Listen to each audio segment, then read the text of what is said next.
ফেরেশতারা ওয়াইদ কুলনা লিল মালাইকাতি ইসজুদু লি আদম ফাসজাদু ইল্লা ইবলিস আবা ওয়াসতাকবারা ওয়া কানা মিনাল কাফিরিন। আমার আল্লাহ বলেছেন যখন আদম সব করতে পারলো, সুন্দরভাবে উপস্থাপন করতে পারলো, সবকিছু বলতে পারলো, আমি আল্লাহ বললাম ওয়াইদ কুলনা লিল মালাইকাতি ইসজুদু ওয়া ফেরেশতারা রে ও আমার সৃষ্টি ফেরেশতারা তোমরা সকলে আদমের সিজদা করো সুবহানাল্লাহ। ফাসাজাদু সকলে সিজদা করলো ইল্লা ইবলিস ব্যতীত। আবার ওয়াসতাকবারা ওয়া কানা মিনাল কাফিরিন সাথে সাথে কাফিরদের অন্তর্ভুক্ত হয়ে গেল, সাথে সাথে কাফিরদের অন্তর্ভুক্ত হয়ে গেল। কেন সিজদা করল? আর বিদায় ওয়া নিহায়া আমার একটা কিতাব আছে 14 খণ্ডের কিতাব আমার কাছে আছে।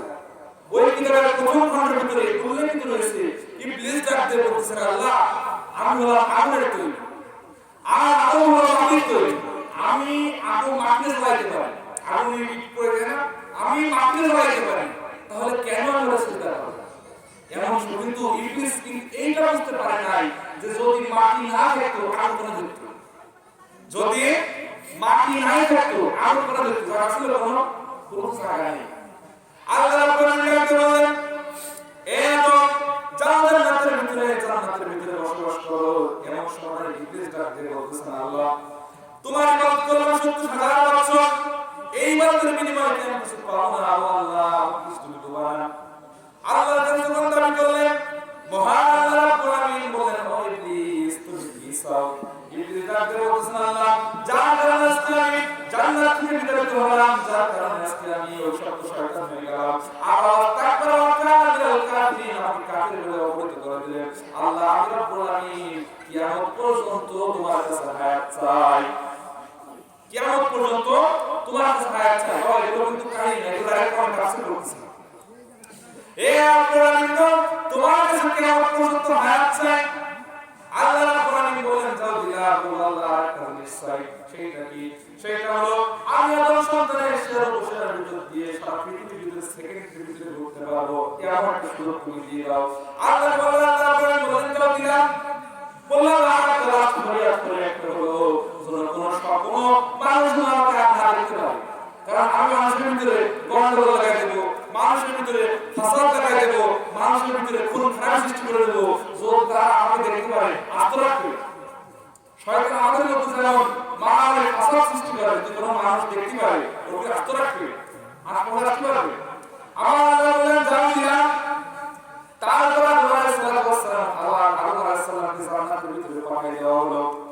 আল্লাহর নবী আদম যখন জান্নাতুল মাওয়ার ভিতরে গেলেন, জান্নাতের নাম দেওয়া বর্তন করতেছেন, জান্নাত ঘুরে দেখতেছেন, একটা দিন পার হয়ে যায়, আদম নবীর চেহারার মধ্যে এমন একটা কালো কালো ভাব আসে, চেহারার ভিতরে খুশি খুশি ভাবটা নাই।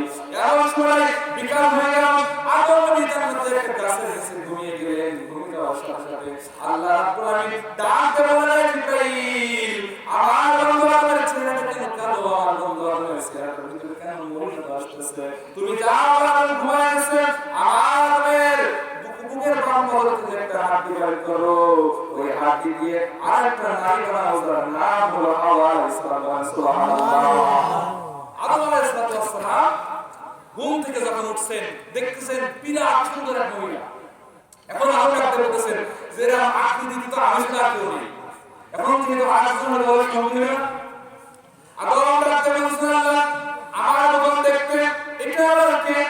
আমি যে জান্নাত দেখে ইমাম ইবনে কাসির তানিশকি রাহমাতুল্লাহ আলাইহি কিতাবের নাম হলো বিদায়া নিহার প্রথম খণ্ড 24 নম্বর পৃষ্ঠার ভিতরে তিনি বলতেছেন, ইমাম সালাউদ্দিন সুয়ুতি রাহমাতুল্লাহ আলাইহি লেখা কিতাব, ইমাম জালালউদ্দিনের লেখা কিতাব আল খাসাইসুল কুবরা, দুই খণ্ড আমার কাছে আছে। তখন তিনি বলতেছেন যে আল্লাহ আমি একে জান্নাত দিয়ে বেড়াই, জান্নাতের ভিতরে সবকিছু দেখাই। আল্লাহ বলেন হে আদম শুনে রাখো ওই হাওয়া এখন তোমার জন্য হালাল হয়নি, তোমার জন্য এখনো হালাল হয়নি। আদম প্রশ্ন করতেছেন আল্লাহ আমার জন্য কেন হালাল হয়নি, কি করলে হালাল হবে? এমন সময় আদম নবীকে আল্লাহ কোরআনে ডাকতে বললেন আদম রে শোনো, ওই দুনিয়া আমি যা বানাইতাম না, আসমান বানাইতাম না, জমিন বানাইতাম না, পাহাড় বানাইতাম না, পর্বত বানাইতাম বানাইতাম না, গিরি বানাইতাম না, গোলা বানাইতাম না, জান্নাত বানাইতাম না, জাহান্নাম বানাইতাম না। আমার নবীর উপরে 11 বার দরুদ শরীফ পড়ো, তোমার জন্য হালাল হয়ে যাবে। সুবহানাল্লাহ। আল্লাহর নবী আপনার দরবারে এ আসামি হাজির হয়েছি। আল্লাহর নবী আপনার দরবারে এ আসামি হাজির হয়েছি। আমার হাতে করা পায়ে বেরি এই আসামি ফেরোয়ারি আপনার কোটে নবী জামিন চেয়েছি। আল্লাহর নবী আপনার দরবারে এ আসামি হাজির হয়েছি। ওই